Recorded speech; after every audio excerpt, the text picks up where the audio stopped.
ആരെ കാണുമ്പോ അള്ളാഹിനെ ഓർമ്മ വരുന്നുണ്ടോ? ഏത് ഔലിയാക്കളുടെ സാമീപ്യം ശ്രദ്ധിക്കുമ്പോൾ രാജാതിരാജനായ സർവശക്തനായ പടച്ച തമ്പുരാനെ നമുക്ക് ഓർമ്മ വരുമ്പോ അവരാണ് ഔലിയാക്കളെന്ന് ഹബീബായ നബി മുഹമ്മദ് മുസ്തഫ സല്ലല്ലാഹു അലൈഹി വസല്ലമ തങ്ങൾ ഔലിയാക്കളോട് അള്ളാഹിനെ ഓർക്കാൻ കഴിയും.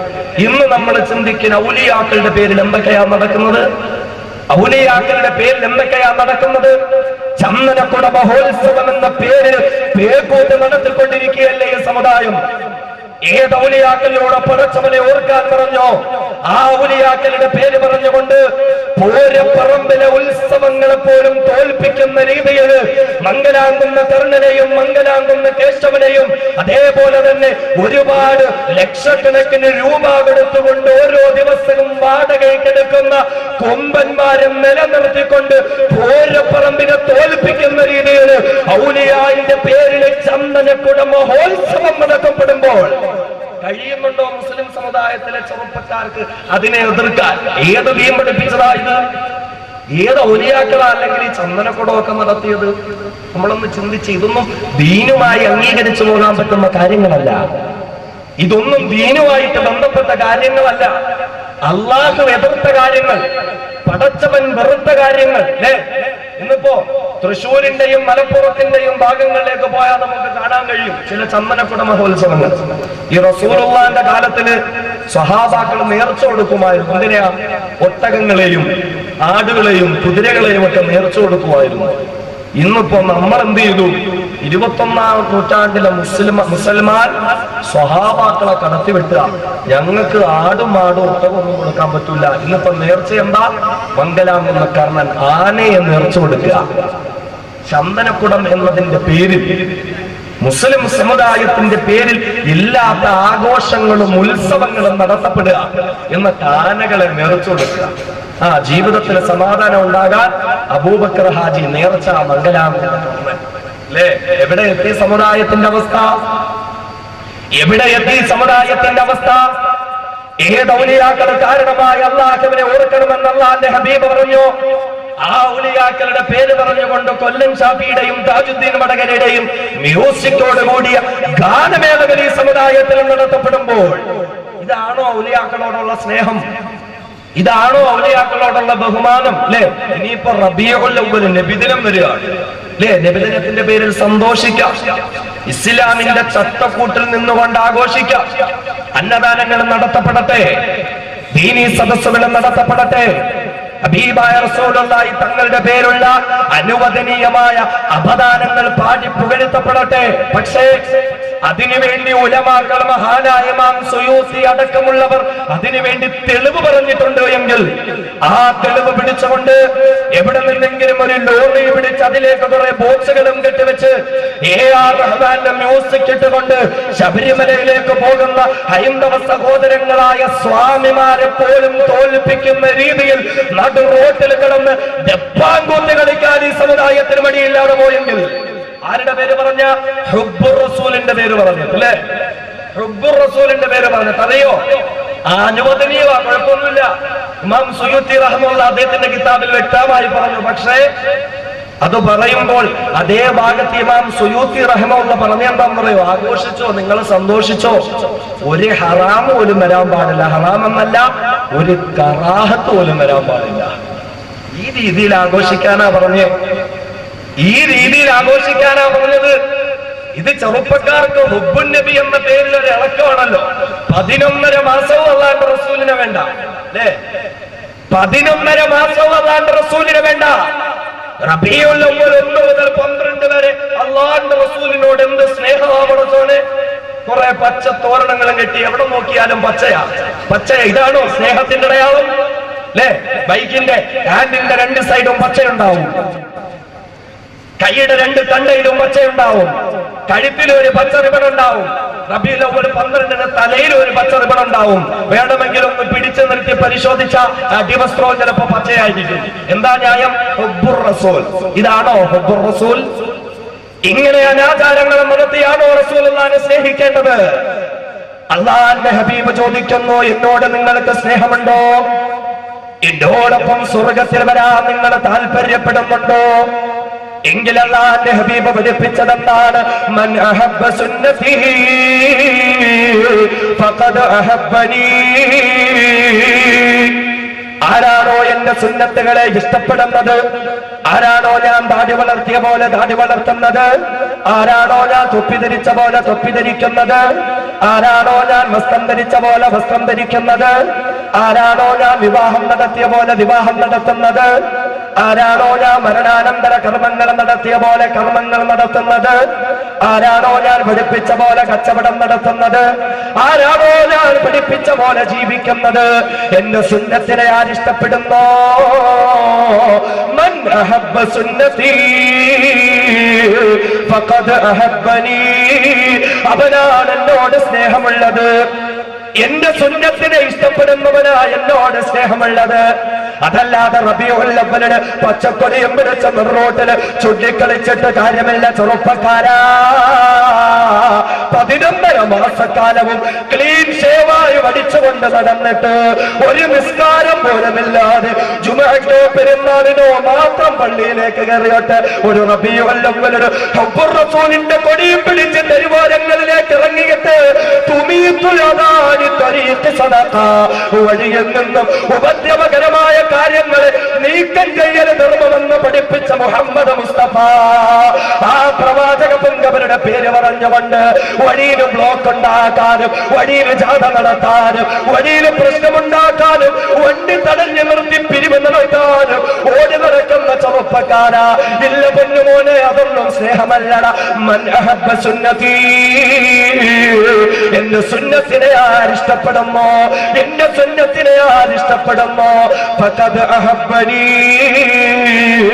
അവനാണ് എന്നോട് സ്നേഹമുള്ളത്, അവനാണ് എന്നെ സ്നേഹിക്കുന്നവൻ. വമൻ അഹബ്ബനി, അങ്ങനെ എന്റെ സുന്നത്തുകളിലോട് എന്നെ പോലെ ജീവിച്ചുകൊണ്ട് ആരെന്നെ സ്നേഹിക്കുന്നവോ കാന മഈ ഫിൽ ജന്ന, അവനാണ് സ്വർഗത്തിൽ എന്നോടൊപ്പം സ്ഥാനമുള്ളത്. റസൂലുള്ളാഹിന്റെ വാക്കാ. എന്റെ സുന്നത്തിനെ ആര് ഇഷ്ടപ്പെടുന്നു, അതനുസാരി ജീവിക്കുന്നു, അവർക്കാ എന്നോട് സ്നേഹമുള്ളത്, അവനാണ് എന്നോടൊപ്പം സ്വർഗത്തിൽ വരുന്നത്. പടച്ചതമ്പുരാൻ അല്ലാഹുവിന്റെ ഹബീബായ മുത്തലി മുഹമ്മദ് മുസ്തഫ സല്ലല്ലാഹു അലൈഹി വസല്ലമ തങ്ങളോടൊപ്പം സ്വർഗത്തിൽ രസിക്കാനും ലഭിക്കാനും തൗഫീഖ് നൽകുമാറാകട്ടെ. സ്വർഗം അങ്ങനെയുള്ളവർക്കാ. അതുകൊണ്ട് അനാചാരങ്ങളെ എതിർക്കുന്നവരാകട്ടെ മുസ്ലിം ചെറുപ്പക്കാരൻ. എന്ത് പറ്റി? സകല പൂരപ്പറമ്പുകളിലും മുസ്ലിം ചെറുപ്പക്കാരാ അല്ലേ? സകല ഗാനമേള സദസ്സിലും മുസ്ലിം ചെറുപ്പക്കാരാ. സകല ചന്ദനക്കുട മഹോത്സവത്തിന്റെ വിജയത്തിന്റെ പിന്നിൽ പ്രവർത്തിക്കുന്നവരും അവിടത്തേക്ക് വേണ്ടി ചിങ്കാരിമേളവും നെയ്യാണ്ടിമേളവും ബുക്ക് ചെയ്തു കൊടുക്കാനും ഗാനമേളയ്ക്ക് പോയി നിന്നുകൊണ്ട് കൈയടിച്ച് പ്രോത്സാഹിപ്പിച്ച് വിജയിപ്പിക്കാനും ഈ സമുദായത്തിലെ മുസ്ലിം ചെറുപ്പക്കാരെ യാതൊരുവിധ മടിയുമില്ലാതെ അല്ലാഹുവിനെയും ഹബീബിനെയും വെല്ലുവിളിച്ചുകൊണ്ട് ഓടിയെടുക്കുമ്പോൾ അള്ളാന്റെ ഹബീബ് പഠിപ്പിച്ചതുമ്പോ അനാചാരങ്ങളെ കണ്ടാൽ വെറുക്കാൻ നിനക്ക് പറ്റട്ടെ, അനാചാരങ്ങളെ കണ്ടാൽ എതിർക്കാൻ നിനക്ക് പറ്റട്ടെ. റസൂലുള്ള പഠിപ്പിക്കുന്നുണ്ട് 2 ചെറുപ്പക്കാരെ. വിഷയം യുവത്വം തന്നെയാ. അള്ളാഹുവും റസൂലും പഠിപ്പിച്ച യുവാക്കള് തന്നെയാകട്ടെ നമ്മുടെ ചർച്ച അല്ലേ?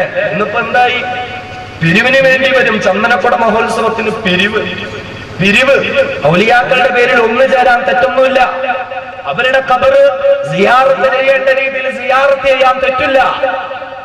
ഔലിയാക്കളെ മുന്നിൽ വെച്ചുകൊണ്ട് തവസ്സുൽ ചെയ്ത് ദുആ ചെയ്യാൻ തെറ്റില്ല. ഔലിയാക്കളുടെ അനുവദനീയമായ സ്തുതികീർത്തനങ്ങൾ പാടിപ്പുകഴ്ത്താൻ തെറ്റില്ല. പക്ഷേ ആ ഔലിയാക്കളുടെ പേര് പറഞ്ഞ അന്ധവിശ്വാസങ്ങളും അനാചാരങ്ങളും നടക്കുമ്പോൾ എതിർക്കപ്പെടണം അല്ലേ? ചന്ദനക്കുട മഹോത്സവത്തിന് വേണ്ടി പിരിവിന് വരും. എന്തിനാ? ആനയെ പിടിക്കാനും ഗാനമേള നടത്താനും ശിങ്കാരിമേളം നടത്താനും പിരിവിന് വരും അല്ലേ? ആ വരുന്ന സമയത്ത് എന്താ, ഒരു 50 രൂപയെങ്കിലും കൊടുത്തില്ല എങ്കിൽ എന്തു പറ്റും? അഹ്ലുസുന്നത്തി വൽ ജമാഅത്തിനെ നമ്മൾ പുറത്താക്കി കളയും. അതല്ലേ ഏറ്റവും ആദ്യം നടക്കുന്നത്? ഇതൊക്കെ അന്ധവിശ്വാസമാണ്, അനാചാരമാണെന്ന് പറഞ്ഞ് ഞങ്ങൾക്ക് ഇതിനോട് സഹകരിക്കാൻ പറ്റൂല എന്ന് പറഞ്ഞാൽ ആദ്യം ഇസ്ലാമി നമ്മൾ പുറത്തു നിൽക്കളയും. ഇങ്ങനെ പോലും പേടിച്ച് ചെയ്യുന്നവരുണ്ട്. സംഭാവന കൊടുക്കാൻ മടിയില്ല, ബാനറുകൾ കടയിലെ പരസ്യം കൊടുക്കാൻ മടിയില്ല. എന്റെ സഹോദരങ്ങളെ സൂക്ഷിച്ചു കൊള്ളുക. ഒരു മുസ്ലിമിന്റെ ധാർമ്മിക ബോധം എന്താണ്? ഒരു മുസ്ലിം യുവാവിന്റെ ധാർമ്മിക ബോധം എന്താകണം? അല്ലാഹുവിന്റെ ഹബീബ് പറയുന്നു, 2 ചെറുപ്പക്കാര് 2 മനുഷ്യര് നടന്നു പോവുകയാണ്. അവരെ പ്രകാരം നടന്നൊരു നാട്ടിലെത്തുകയാണ്. ആ നാട്ടിലെത്തുമ്പോൾ കുറെ മനുഷ്യർ വന്നവരെ തടഞ്ഞു നിർത്തുന്നു. ആരാ തടഞ്ഞു നിർത്തുന്നത്? അന്നാട്ടെ ഔലിയാക്കളുടെ പേരിൽ അനാചാരങ്ങൾ നടത്തിക്കൂട്ടുന്ന കമ്മിറ്റിക്കാര് തടഞ്ഞു നിർത്തുകയാണ്. റസൂലുള്ളാഹിന്റെ വാക്കുകളാണ്. ഇമാം മുഹമ്മദിനെ പോലെയുള്ളവർ റിവായത്ത് ചെയ്യുന്ന ഹദീസാണ്. അതേ അന്നാട്ടിലെ കമ്മിറ്റിക്കാര് വന്ന് തടഞ്ഞു നിർത്തുകയാണ്. എന്നിട്ട് പറയുന്നു, ഞങ്ങളുടെ ഉത്സവത്തിന് വേണ്ടി പിരിവ് തരിക, ഞങ്ങളുടെ അനാചാരങ്ങൾക്ക് വേണ്ടി പിരിവ് തരിക. അപ്രകാരം അവര് പിരിവാവശ്യപ്പെടുമ്പോൾ ആ ചെറുപ്പക്കാരിൽ നിന്ന് പരുങ്ങുകയാണ്. ആ ചെറുപ്പക്കാരെ തടസ്സം കാണിക്കുകയാണ്.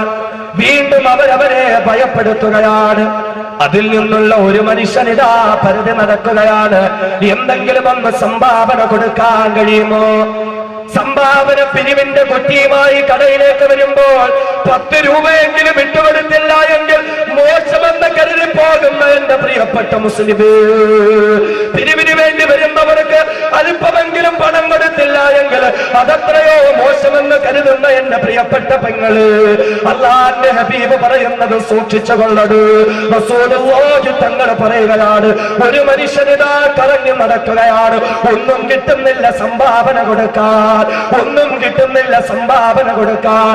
അങ്ങനെ കറങ്ങി നടക്കുമ്പോൾ ആ മനുഷ്യൻ ഒരു ചത്ത ഈച്ചയുടെ ശവം കാണുകയാണ്. 1 രൂപ പോയിട്ട് 10 പൈസയുടെ വില പോലുമില്ല. ഒരു ചത്ത ഈച്ചയുടെ ശവം കാണുകയാണ്.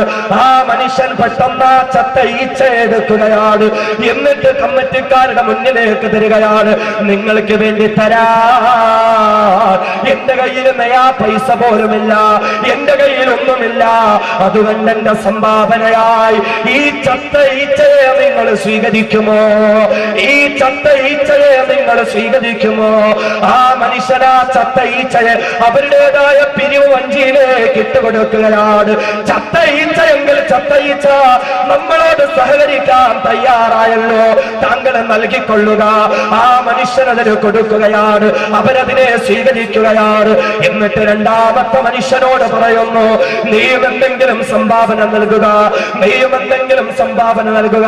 ഇല്ല, ഞാൻ തരില്ല എന്ന് പറയുമ്പോൾ നിന്റെ കൂട്ടുകാരൻ തന്ന പോലെ ഒരു ചത്ത ഈച്ചയെങ്കിലും തരാൻ നിനക്ക് ശ്രമിച്ചതോടെ അതിനെങ്കിലും നിനക്ക് പരിശ്രമം നടത്തിക്കോട്.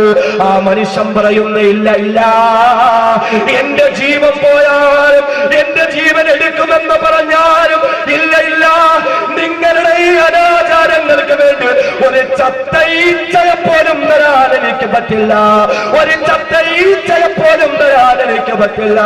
എന്റെ സഹോദരങ്ങളെ, സമുദായം ഇളകുകയാണ്, നാട് മുഴുവനും ഇളകി മറിയുകയാണ്. നമ്മുടെ ഉത്സവത്തിന്, നമ്മുടെ ആഘോഷത്തിന് നമ്മോട് പങ്കുചേരാത്ത, നമ്മെ അംഗീകരിക്കാത്ത ആ മനുഷ്യരെ എല്ലാവരും ആക്രമിക്കുകയാണ്. അങ്ങനെ അദ്ദേഹം ആക്രമിക്കപ്പെട്ട് കൊലപ്പെടുകയാണ്, ഷഹീദാക്കപ്പെടുകയാണ്. അല്ലാഹുവിന്റെ റസൂല് സ്വഹാബത്തിനോട് ഈ സംഭവം പറഞ്ഞിട്ട് പറഞ്ഞു, സ്വഹാബാ, അനാചാരങ്ങൾക്ക് വേണ്ടി ഒരു ചത്ത ഈച്ചയെ പോലും ഞാൻ സംഭാവന ചെയ്യില്ല എന്ന് പറഞ്ഞ ആ മനുഷ്യനുണ്ടല്ലോ, അനാചാരത്തിനൊരു ചത്ത ഈച്ചയെ പോലും കൊടുക്കാത്തതിന്റെ പേരിൽ അവൻ സ്വർഗത്തിലാണ് സ്വഹാബ, അവൻ സ്വർഗത്തിലാണ് സ്വഹാബ. എന്നിട്ട് അല്ലാഹുവിന്റെ ഹബീബ് പറയുകയാ, ഒരു ചത്ത ഈച്ചയെ കൊടുത്ത മനുഷ്യനുണ്ടല്ലോ, 10 പൈസ പോലും വിലയില്ലാത്ത ചത്ത ഈച്ചയെ അനാചാരത്തിന് വേണ്ടി സംഭാവന കൊടുത്ത മനുഷ്യനുണ്ടല്ലോ, അവൻ നരകത്തിലാ, അവൻ നരകത്തിൽ വിറക് കഷണമായി വെന്തെരിഞ്ഞു കൊണ്ടിരിക്കുകയാ. മഹത്തായ പാഠമാണ്, മഹത്തായ പാഠമാണ്. അനാചാരങ്ങളെ ഒരു മനുഷ്യൻ സഹായിച്ചാൽ, അത് 1 പൈസ പോലും വിലയില്ലാത്ത നിസ്സാരമായ വസ്തുക്കൾ കൊണ്ടായാലും അവൻ നരകത്തിന് അവകാശിയെന്ന് നബി മുഹമ്മദ് മുസ്തഫ സല്ലല്ലാഹു അലൈഹി വസല്ലം